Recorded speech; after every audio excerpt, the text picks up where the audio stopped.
Skin ബ്രൈറ്റനിങ്ങിന് വേണ്ടി ഒരുപാട് face pack ഞാൻ യൂസ് ചെയ്തിട്ടുണ്ടെങ്കിലും ഇത്രയും സഡൻ ആൻഡ് ഷോക്കിംഗ് റിസൾട്ട് കിട്ടിയ ഒരു ഫേസ് പാക്ക് എൻ്റെ ലൈഫിൽ തന്നെ ആദ്യമായിട്ടാണ് കേട്ടോ ഞാൻ ട്രൈ ചെയ്ത് നോക്കുന്നത്.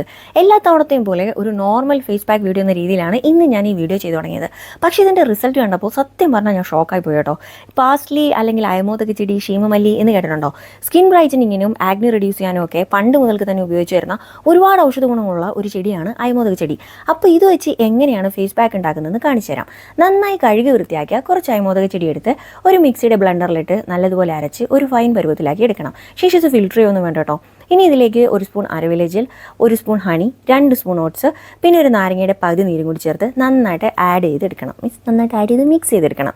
ഇനി ഫേസ് നന്നായിട്ട് കഴുകി വൃത്തിയാക്കിയ ശേഷം ഇത് നമ്മുടെ ഫേസിലേക്ക് അപ്ലൈ ചെയ്ത് കൊടുക്കാം. ഒരു 15 മുതൽ 20 മിനിറ്റെങ്കിലും നമ്മളിത് ഫേസിലിട്ടിരിക്കണം കേട്ടോ. ശേഷം ഇത് വാഷ് ചെയ്ത് കളയാം. വാഷ് ചെയ്ത് കഴിഞ്ഞ ശേഷമാണ് ഞാനൊരു കാര്യം ശ്രദ്ധിക്കുന്നത്. എൻ്റെ ഫേസ് അത്ര ബ്രൈറ്റായി വന്നതുകൊണ്ട് തന്നെ എൻ്റെ കയ്യിലെ ടാൻ നല്ലപോലെ അറിയുന്നുണ്ട്. പിന്നെ ഞാൻ എൻ്റെ 2 കൈയിലും ഈ ഫേസ് പാക്ക് വാരി അങ്ങ് പൂശി. ശരിക്കും പറഞ്ഞാൽ എൻ്റെ കയ്യിലും ഫേസിലും വന്ന ചേഞ്ച് ഈ വീഡിയോ കാണുമ്പോൾ തന്നെ നിങ്ങൾക്ക് മനസ്സിലാവും.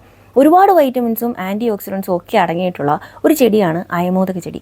ഫസ്റ്റ് യൂസിൽ തന്നെ സഡൻ റിസൾട്ട് കിട്ടുന്ന ഒരു എക്സ്പെൻസീവ് ആയിട്ടുള്ള ഐറ്റംസും യൂസ് ചെയ്യാതെ നമ്മുടെ കിച്ചണിൽ തന്നെയുള്ള കുറച്ച് സാധനങ്ങൾ മാത്രം വെച്ച് നമുക്ക് ഇത്രയും നല്ല റിസൾട്ട് കിട്ടുന്ന ഒരു ഫേസ് പാക്ക് ഉണ്ടാക്കാൻ പറ്റുന്നുണ്ടെങ്കിൽ എല്ലാവരും ഇതൊന്ന് ട്രൈ ചെയ്ത് നോക്കാം.